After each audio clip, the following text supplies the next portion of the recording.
Alright, mbaniriza ku show olunaku olwaleero amanya agange nze Edrinke okubanga wendi nkuweereza. Nyongero bajjukiza tutambula ne bannaffe aba Alabula Property Consultants abasangibwa mu Masanafu. Bagamba go wena yeetaaga ettaka gendayo wali eri Masanafu opposite ne church osobola okubanga weefunira ettaka eddungi litaliiko nkaayana. Ate bagamba ED offer ekyaliko that is 30%. Bagamba nti munaye edduka Misinde osobola okubanga weefunira ettaka ku bbeeyi ensamusamu ku ssente zonna zonna z'olina. Mu ngeri y'emu tutambula ne bannaffe abattahiya auto spare parts abagamba gwe wena eyeetaaga spare omulungi owa buli kika ow'emmotoka abagamba gendayo nabo balina 50% discount ku buli spare gw'otwala. So gwe wena musajja ali eyo totambula na mmotoka nga nfu olw'okuba nti spare oguze spare akubonyaabonya omukooye adduka wali eri ku Tahiya auto spare parts basangibwa wa Kiseka Katale agenda bakwe spare omulungi ate osobola okubanga buli kimu kikutambulira talatibu sana. Nyongera okujjukiza bannaffe abasafi body care abasangibwawo ewa Bakuli ku FB Tower nga wakava ku mafuta ga hash akazimbe bakayita FB Tower. Bagamba munange genda bakutereze omubiri bakola ku nsonga z'amaka omukyala toyina kabina bakuwa kabina obadde oyambala bwambazi kabina bagamba munange ogenda nako nfulumango kakutte mu ngalo ng'ofunye akako beba Safi body care. Nkutumiddeko nnyo Safi enamba ya Safi kweri ku screen gwe wena abeetaaze osobola bagamba munaye balina kamuweebwa omukyala gwe wena oli eyo oba omwami nga buli kyokwatako tofuna naye nga wandiyagadde okubanga ofunamu bagamba balina kamuweebwa okeesiiga bwesiizi mu ngalo n'ogenda ensonga ne zikutambulira kiriya wala buli kyokwatako nga bakuwa buwi nga buli kyoyagala bakuwa buwi. Olunaku olwaleero mbaniriza mu episode y'olunaku olwaleero mainly twogera ku musajja mukulu amanyiddwa nga Adam Mulwana. Adam Mulwana ono agowe wena oyinza okwebuuza Adam Mulwana yani. Adam Mulwana ye muvubuka eyakuyimbira akayimba ennyo akamuleta ku scene akamanyiddwa nga toka kwa balabala Besigye nayingia towa basi yako. Omusajja oyo Adam Mulwana. Adam Mulwana ensonga lwaki tumunoonyezaako olunaku olwaleero Adam Mulwana ebintu tebimutambulira bulungi. Adam Mulwana mulwadde nnyo nyini ddala era nga kigambibwa nga ye bwagamba nti bamuwa obutwa. Yatunyumirizaako n'atugamba nti munaye waliwo omukyala Omunyarwanda eyamuyita era n'amugamba nti amwe ku pizza. N'amugamba munaye ebintu binene ebya pizza nga sibigenda omanyi munaye ogw'okulya agawe munamuwulirawo mu ddoboozi lye nga agamba munnange nti mukyala yamuwa pizza. Adam Mulwana ono nzaala yeruweero era nga azaalibwa mu famire y'abantu bataano era nga Adam Mulwana ye mwana w'okutaano asembayo era nga amuzaala bamuyita Buzirundula. Azaalibwa wali eri Buzirundula Luweero district era nga y'omu kwabo abaana abaafiirwako abantu baabwe mu lutalo olwaleeta ekibiina kya NRA mu buyinza oba essaawa eno gye wandiise NRM. Munaye yasala eddiiro era mu kalulu ka 2016 abwato n'asobola okuba nga akuba akayimba akasuusuuta musajja mukulu Kano Warren Kifeefe Besigye. Akayimba ne kamutunda nnyo naye okujjukizaako emabega Adam Mulwana ono yatandika okuyingira mu kisawe kya entertainment ku mulembe gwa Eagles Production era nga yatandika mutimbi wa bipande. Adam Mulwana nga be bamu ku batimba ebipande bya Eagles Production buli weenabeera nga Adam Mulwana oyo y'omu ku abo abaatimbanga ebipande ebyo. Adam Mulwana gwe twogerako essaawa eno yali yasala eddiiro oluvannyuma lw'ekibiina ekya Eagles okusaanawo n'asala eddiiro n'agenda ne mukama we Nfanfe omukulu amanyiddwa nga Ajalu Nambiru. Era Ajalu Nambiru naye twamufunyeeko n'asobola okuba nga atutangazaako ku nsonga ya Adam Mulwana obulamu bwe buyimiridde butya era naye tugenda bba tumufuna maaso awo. Adam Mulwana ono agamba nti akayimba kaneeno ekibiina kya FDC tekyamusasula yadde n'ekikumi. era akayimba yakayimba lwa kwagala, tewali yamukaka, era akayimba ke yakayimba ayagala. So n'olw'ensonga eyo yayimbira kibiina. Twafunyeko ku mukulu Ajaluna Mbiru okusooka njagala mbayo kwa Ajaluna Mbiru nga confirminga ku bulwadde obuluma Adam Mulwana.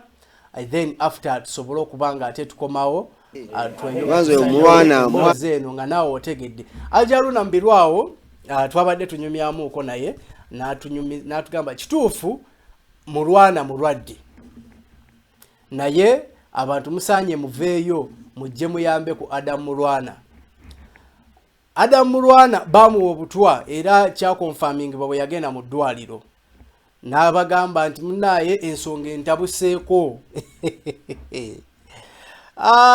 Ensonga we yamutabukako n'agamba abaayi nange kinsuseeko ngezezzaako kyensobola n'akoowola abantu b'enjawulo. Anjagala mbayo ku Ajaluna Mbiru namwe mwewulirireko ng'abagamba bannaye ensonga za Mulwana zo zintabuseeko musaanye muveeyo mbungi tulabe nga tutaasa obulamu bwa Adam Mulwana. Kambayo kwa Ajaluna Mbiru then we come back tweyongereyo n'ensonga nga bwe zigenda mu maaso mu ggwanga. Mulwadde bamukebedekebedde nga alabika okuba nti oba alimu ku butwa kubanga nze njogera naye era nze badde mu okubujjanjabi obutonotono obwe mbasobodde. So kati buli gwe yayambako sobola kwemalirira, buli gwe yayambako alumirwa music wa wano ba Mulwana mulungi nnyo mu music, ate Mulwana mulungi nnyo mu politics. Otegedde ate alina n'emikwano. Kati tukikozese bulungi, tukozese music, tukozese politics, tukozese mikwano gye tusobole okulanga tuzi obulamu bwa Mulwana wa engulu butambuleko kye butambudde. Mulwana zaalwala nga mutwala mu ddwaliro mugamba genda kole bwe tutikwata ssente girabuuti ne twagalako okwogerako ku byobufuzi bekikwatako naye nabo nga bamwesambasamba naye nze tubaddewo naye. Mwanzo oyo Mulwana mwana mulungi nnyo, alina omutima omulungi. Mbadde nsaba mugumulage nammwe be yali akoze. Nze Mulwana nkoleganye naye okuva mu Eagles nga yantimbire ennaku zange. Nenkolagana naye mu business nemwa nti genda osasulaawo njagala kukolerawo. Kwigamba nnyo yafuuka mugana ye ate nawa mamba. Nasiramuka n'okusiramuka ku lwange. Musajja musirami Adam Mulwana. Okitegedde? Bw'alwadde era n'aŋŋamba ebizibu bye. N'ezijanjabo kyensobodde paka tutuuse kati okukubira omulanga. Banabyabufuzi baveeyo bajje bakole ki? Ate saagala mu kifuula ekizibu kubanga ebintu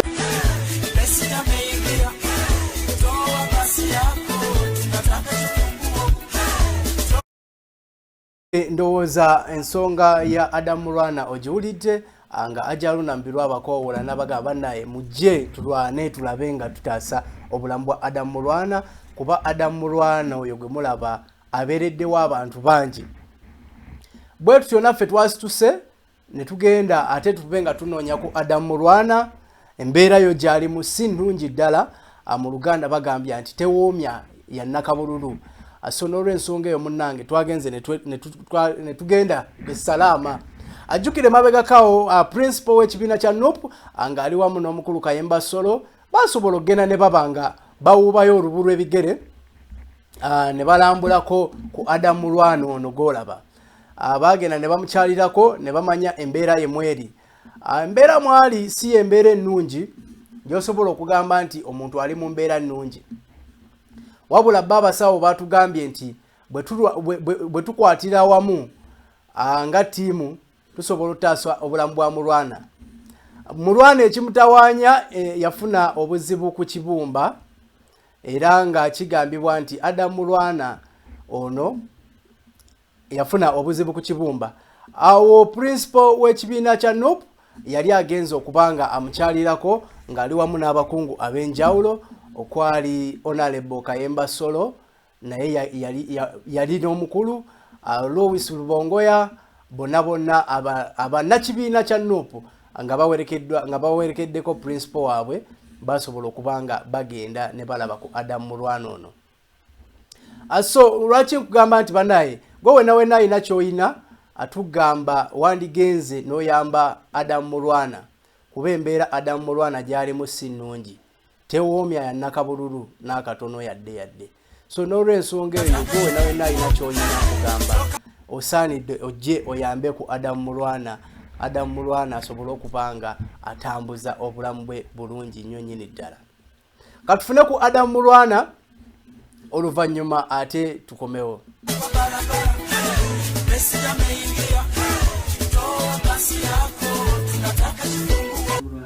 Wanji sebo. Balabala. Ndi wano wendi. Obulamu bwakupangirira. Embera. Wadde buluma naye. Essuubi weeriri Katonda atusaasidde. Tekibadde kituluma emabega nga tetukimanyi twambala ne tukizuula. Kati kye tuliko tukijjanjaba. Kiki ekikuluma? Nasooka nange kennyini ne ndwala ebbanga. Ibra. Nasooka ne ndwala ebbanga nga nange ekinnuma sikola ki? Owadde bannumira ebbanga ne bakebera buli kitu kati balaba kinnuma. Amagulu ne gazimba, ekifuba ne kizimba nga ntuya nanyonyonyo zonna n'entoba. Olubuto ne luzimba, olulimi w'ebbugu mulingi, ne bajjanjaba, ne tutuuka n'okulowooza oba bya kinnansi, ne tugezaako okutuusa we twagenda amalwaliro ne tugendamu ag'enjawulo okutuusa dokita yaŋŋamba leka Adamu tukebereko ku mbeera y'obulamu bwe obutwa n'ekibumba. Bagenda okukebera nga obulamu baabwo obutwa. Buno obw'enjawulo buno kati obulya bannabyabufuzi obulya ekibumba obwo. Ekibumba nga butandise okukirya. Naye kirungi dokita n'agamba nti wetulwana ennyo tusobola okukomyawo obulamu naye nga kiri waathe. Njagala bagamba bannayuganda obutwa tosobola tegeerawo obuliira naye obaako ne bw'oteebereza. Kwegamba n'obeera n'oga nti bwa we natuula we neekengera otuuka n'oga naye nze abantu we neekengera waliwo omukyala oyo Munnarwanda mweru yankubira essimu n'aŋŋamba Adamu oli otya? Ndi faaniwo nva Boston na America. Badde ndudde nga nkufollowinga akayimbako omwana wattu akayimba naye sikulabangako myaka gyonna mbadde sifunanga mukisa gukomawo waffe naye nakomyewo. N'aŋŋamba jangu nkusisinkane nkulabeko. Nali mmengo eyo ne nvuga emmotoka ne nzija. Naye namusanga ku mmeeza ataddeko pizza. Pizza eyo yali aliddeko pieces nga kusigaddeko piisi 3. N'agamba Adamu lyako ku pizza eno ewooma namugaa siri faani wa pizza era nga ddala kituufu sirya nnyo pizza. Ate ebiseera nali munene namugamba pizza ezo zigezza bagamba zikola kizigezza ate ndi mukulwana kusaala weight. Kati neŋŋaana nentumya juice omuwala nandetera juice. Wandetera juice nenywa n'amala n'aŋŋamba ne Adamu mbadde olina mukyala n'abaana konze ye mbadde njagala olye ku pizza eno ewooma otwalireko abaana naki ne mukyala wo ugiryeko ngomanyi naawe oli wakugamba ku famire nenkwata piisi negikola ki oba sigamba nti yeyampa obutwa n'oteebereza ng'omuntu. Ekindeetera ekyo nti mba ndi mukulya piisi eyo omwana wo omwomu kuno ku bato n'ayagala akwate piisi ku 2 ezikoze eki n'amukuba omukono nga mukambwe nyina amugamba walidde eddo yagalako olubuto lujja kuluma. Ekindeetera ekyo kukuba mwana nga ayagala kulya ku piisi ekoze eki amanga ago n'abizingako n'abissa mu nsawo kubanga nali njagala nakweyongerako kuba yali ekoze eki naye ng'abite n'abizinga n'abissa mu nsawo era we namala n'enkola ki kati yeyo tebigenda.